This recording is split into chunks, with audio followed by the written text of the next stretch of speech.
ಎಂಟ್ರೆನ್ಸಲ್ಲೇ ಕನ್ನಡ ಅಕ್ಷರಗಳು. ನಮಸ್ಕಾರ ಕರ್ನಾಟಕ, ನಾನು ನಿಮ್ಮ ಸತೀಶ್ ಕನ್ನಡಿಗ. ಸೊ ನೋಡಿ, ಇವತ್ತು ನಾನಿದ್ದೀನಿ ಮಂತ್ರಾಲಯದಲ್ಲಿ. ಈ ಮಂತ್ರಾಲಯದಲ್ಲಿ ಒಂದು ವಿಷಯ ನನಗೆ ತುಂಬ ಖುಷಿ ಆಯಿತು.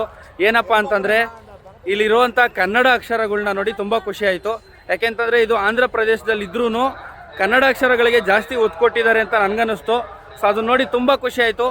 ನಿಮಗೂ ಯಾರಿಗೆಲ್ಲ ಈ ವಿಚಾರಕ್ಕೆ ತುಂಬ ಖುಷಿಯಾಗಿದೆ ಮತ್ತು ಯಾಕೆ ಜಾಸ್ತಿ ಕನ್ನಡದಕ್ಕೆ ಒತ್ತು ಕೊಟ್ಟಿದ್ದಾರೆ ಈ ಒಂದು ದೇವಸ್ಥಾನದಲ್ಲಿ ಕಮೆಂಟ್ ಮಾಡಿ ಅಂತ ಹೇಳ್ತಾ, ನಾನು ನಿಮ್ಮ ಸತೀಶ್. ಸೊ ನೋಡಿ, ಈ ಒಂದು ಕನ್ನಡ ಅಕ್ಷರ ತುಂಬ ನೋಡಿ ಮೇಯ್ನ್ ಎಂಟ್ರೆನ್ಸಲ್ಲೇ, ಆ್ಯಕ್ಚುಲಿ ಎಂಟ್ರೆನ್ಸಲ್ಲೇ ನೋಡಿ ಕನ್ನಡ ಅಕ್ಷರ ಇರೋದು ತುಂಬ ಖುಷಿಯಾದಂಥ ವಿಚಾರ. ನಮ್ಮ ಕನ್ನಡಕ್ಕೆ ಇಷ್ಟೊಂದು ಒತ್ತನ್ನು ಕೊಟ್ಟಿದ್ದಾರೆ. ಸೊ ಅದರ ತುಂಬ ಖುಷಿ ಆಯಿತು. ನಮ್ಮ ಕನ್ನಡಕ್ಕೆ ಇಷ್ಟು ಪ್ರಾಮುಖ್ಯತೆ ನಮ್ಮ ಕನ್ನಡ ಅಕ್ಷರಕ್ಕೆ ಸಿಗ್ತಾ ಇದೆ. ತುಂಬ ಖುಷಿ ಅಂದರೆ ಖುಷಿ ಆಯಿತು.